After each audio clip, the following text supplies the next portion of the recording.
Okay, we're going to look at another demo of the sketching. This is sketching worksheet number 3, and this is a little bit different than the first one. Although it's relatively similar. Here we're given two objects. You can see one in the lower half and one in the upper half, and basically this is an isometric view of a three-dimensional object, and what you're asked to do is to recreate the top, front, and right side views of this. Again, this will be a one grid to one grid translation, so there's not going to be any scaling, and I will go ahead and lay this one out for you using the techniques that we talked about earlier. That is to say, paying attention to our line weights, putting our construction lines in first, and then our visible edges. So let's get started. So I have a nice sharp pencil here that I'll lay out my construction lines with. And again, it really doesn't matter what view you start with. You should start with the view that you're most comfortable in seeing, that you can understand. I'm going to get started on my front view. Now, for this drawing right here, we need to understand, A is located here, so we can see where A is. This is going to be our front view. This is going to be our right side view. And then this is going to be our top view. Okay, so if I label this top, right side, and front view, then we can kind of remember how that goes. So let's lay out the front view. And what I want to do first is I'm going to ignore this bit in the front, and I'm going to get this this block in the back with this inclined surface. So the total height of the object, I can count 1, 2, 3, 4, 5, 6. 6 squares, 1, 2, 3, 4, 5, 6. So it kind of goes up there all the way to the top, and then across here it's going to be 1, 2, 3, 4, 5, 6. Again, 6, and we have 6 across there.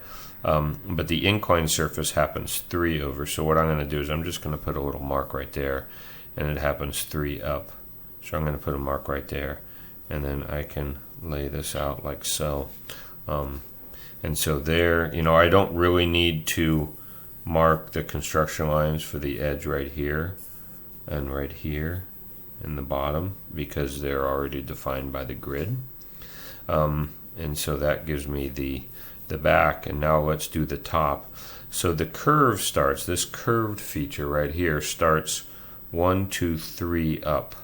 And it's 1, 2, 3, 4 across. So 1, 2, 3, 4, and then we go 3 up, and then I'm just going to mark that there. And we can see the radius on this is 2 squares. 1, 2, 2 squares. So I'm going to kind of sketch that in right there, and that in again using my construction lines. Like I said, it might be a little bit hard for you to see this, but you have to understand that's kind of how construction lines go. And then we have an inner hole here, which is 1 square, 1 grid in radius. So we have that right there, and so this is a little bit easier to sketch in. Okay. And now I'm going to switch my pencil out to something a little bit duller, right?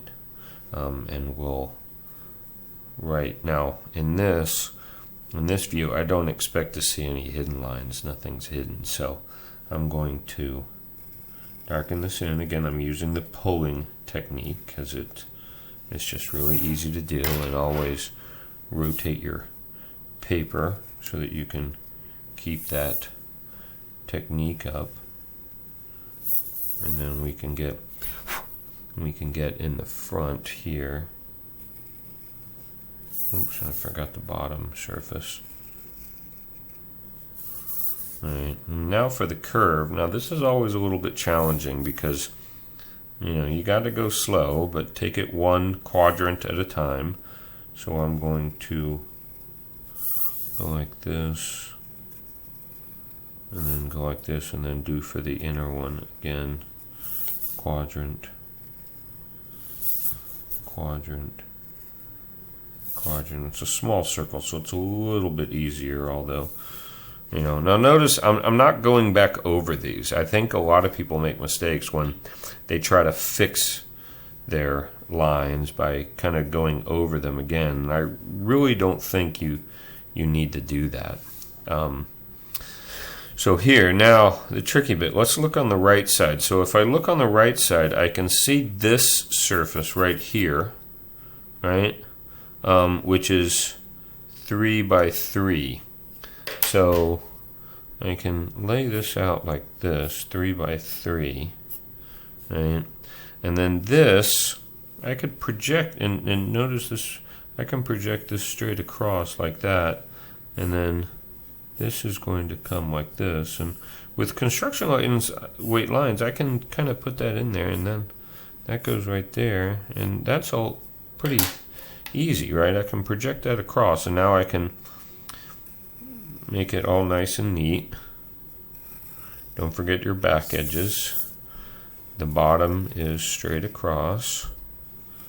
We'll go like this.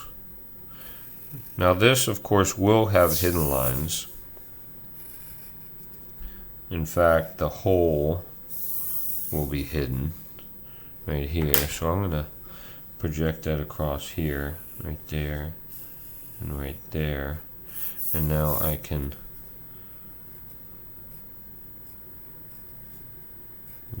two, three, four, put my hidden lines in there like that. Okay. Now it doesn't say that this goes all the way through.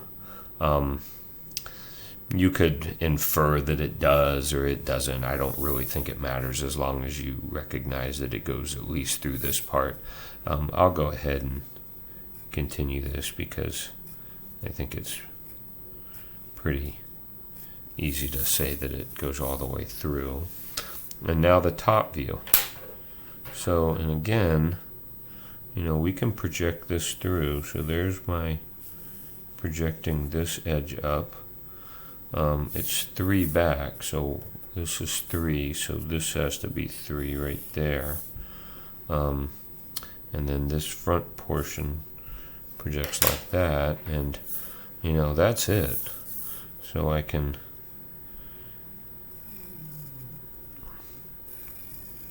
again, if you just get used to this pulling, keep your paper in front of you. Now this edge, that inclined surface right there. Okay. And there we go. And now we can get our hidden lines. So the hole goes right there and right there. So now here's an interesting predicament that we haven't gotten to before. This is line precedence. So right here we have a hidden line that's going right into a visible line, right? This portion, this side of the hole, lies right underneath that visible edge right there. So how do we handle that? Well, in both AutoCAD and sketching, CAD and sketching, the line precedence is that visible lines are always on top. So this visible line is always going to hide the hidden line that would be underneath it, right? So this hole continues underneath that. Okay, so that's correct. All right. Now, last thing, let's put in our center marks. So center marks should just extend through the outside of the curve. So I'm actually going to divide this up twice. And then, now here again, we have a line precedence issue, right? We have a visible line that lies in the same collinear with a, or on top of a center line. In this case, and the center line needs to go all the way through. The hole goes all the way through, so the center line has to go all the way through. But what do we do where the center line is behind the visible edge? Well, again, the visible edge is on top. So what we're going to do is we're just going to, and this is what you do in CAD, we're just going to pop that center line out right there. So we just pop it out right there. And we would do the same thing in CAD. And so there's my finished object. Right? No erasing. Everything's good to go. Right? All right.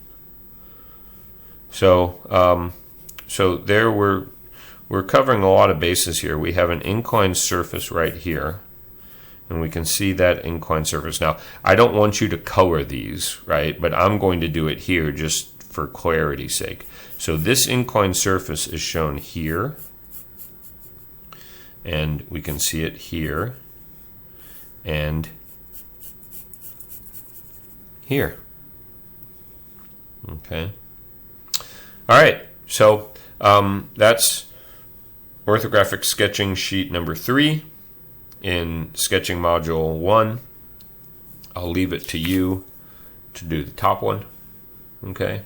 So hopefully that gives you a good idea of the what I'm looking for in terms of the sketch. In terms of line quality and geometry and getting your views right. All right.